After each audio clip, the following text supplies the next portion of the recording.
Welcome to this historical explainer. Today, we're diving into the legendary life of Sa'd ibn Abi Waqqas. We're talking about the conqueror of Persia, the first archer of Islam, and a man whose bravery and absolute precision earned him the nickname the Lion's Claws.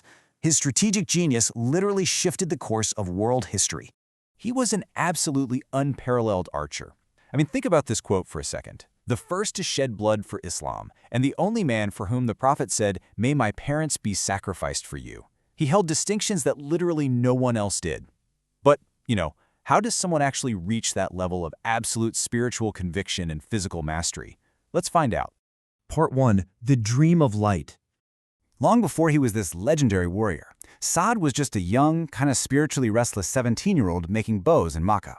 He was from the noble Banu Zahar clan, but he felt really dissatisfied, just deeply disconnected from the idol worship of his society. And this search for truth actually culminated in a super vivid dream. He saw himself drowning in this suffocating pitch-black sea. And just as he's struggling, this brilliant, radiant moon appears in the sky.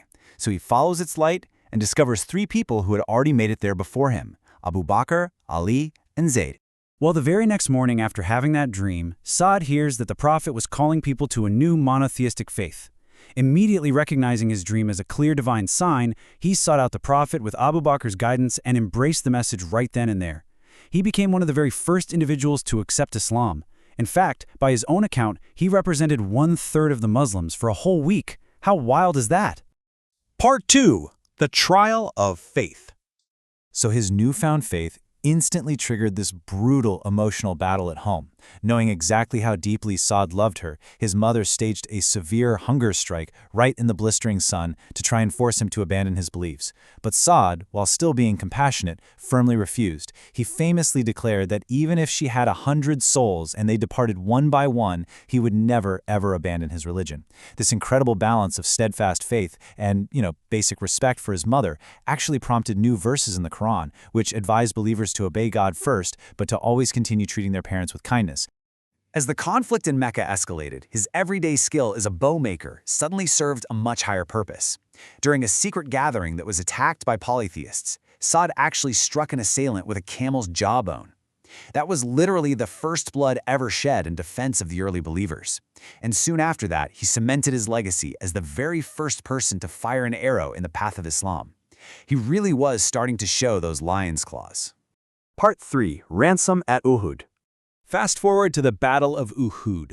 A devastating enemy cavalry flank caused the Muslim lines to completely collapse, leaving the Prophet dangerously exposed. But Saad, he didn't flee. Instead, he stood his ground in brutal close-quarters combat. He formed a tight rear-guard shield, firing arrows at such a furious, unrelenting pace that the Prophet himself was actually gathering and handing arrows directly to him. To urge him on during that desperate defense, the Prophet called out, "Shoot, Saad! May my parents be sacrificed for you." Now, the sheer weight of this statement, it really cannot be overstated. Ali ibn Abi Talib later pointed out that the Prophet had never offered his own parents as a ransom for anyone else, ever. It was this singular, massive honor born out of Saad's unparalleled bravery in that moment. Part 4. The Answered Prayer. So during that intense defense at Uhud, the Prophet made a specific prayer. "O Lord, direct his shooting and respond to his prayer."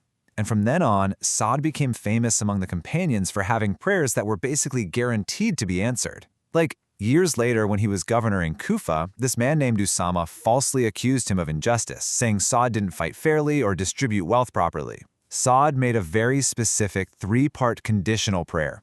He asked that if the man was lying for attention, may God prolong his life, extend his poverty, and expose him to trials. And wow, it struck with terrifying precision. The accuser lived to a miserable old age, wandering the streets as a disgraced beggar, and he would openly admit to people that he was afflicted by the curse of Saad. Part 5. The Gates of Persia. The absolute turning point in Saad's military career arrived when Caliph Umar appointed him supreme commander to face the mighty Sasanian Empire at the plain of Qadisiyyah. And the odds here? Just absolutely staggering. Saad was leading roughly 30,000 mostly light cavalry warriors against a Persian army of up to 100,000 highly trained troops. Oh, and they also had terrifying ironclad war elephants designed to just completely shatter enemy lines. And adding to the sheer difficulty of this whole situation, Saad was suffering from severe sciatica at the time. It was so painful he couldn't even mount a horse.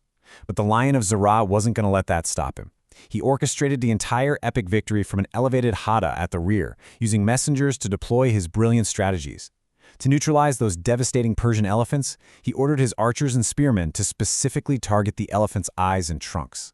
This brilliant tactical shift actually broke the enemy lines and secured a monumental victory over 4 grueling days. Talk about military genius. Following Qadisiyyah, the path to the magnificent Persian capital was wide open.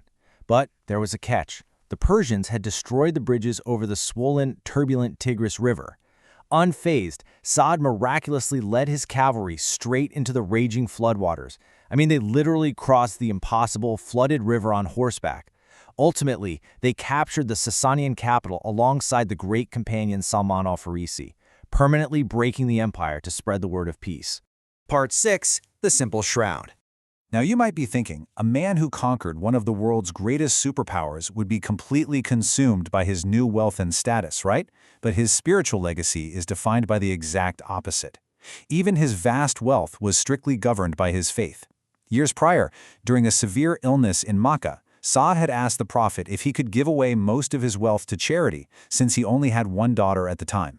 The Prophet firmly ruled that he could bequeath a maximum of 1/3 to charity, saying it was actually better to leave heirs well provided for than having them begging from others. And that ruling established a foundational precedent in Islamic estate law that is still followed today. Furthermore, his detachment from power was just absolute. When the tragic civil war, the first fitna, broke out among Muslims, Saad walked away from all of this political influence. He literally retreated to the mountains to herd sheep. When people pressured him to take a leadership role, he flat out refused.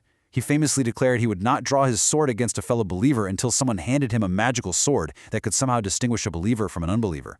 Instead, he just prayed to remain pious, independent, and completely obscure from the praise of men.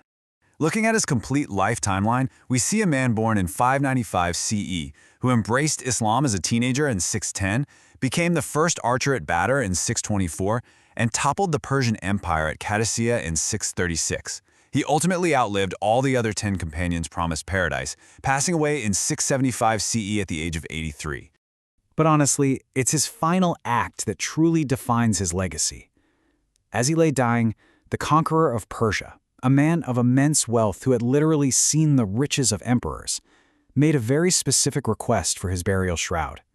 He asked not to be buried in the fine silks of conquered lands, but instead in the old, worn, tattered woolen cloak he had fought in decades earlier at the Battle of Uhud.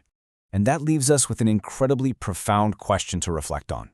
If a man whose military genius toppled an entire empire, a man known as the Lion's Claws, chose a simple, rough, woolen cloak for eternity, what does that teach us about true victory?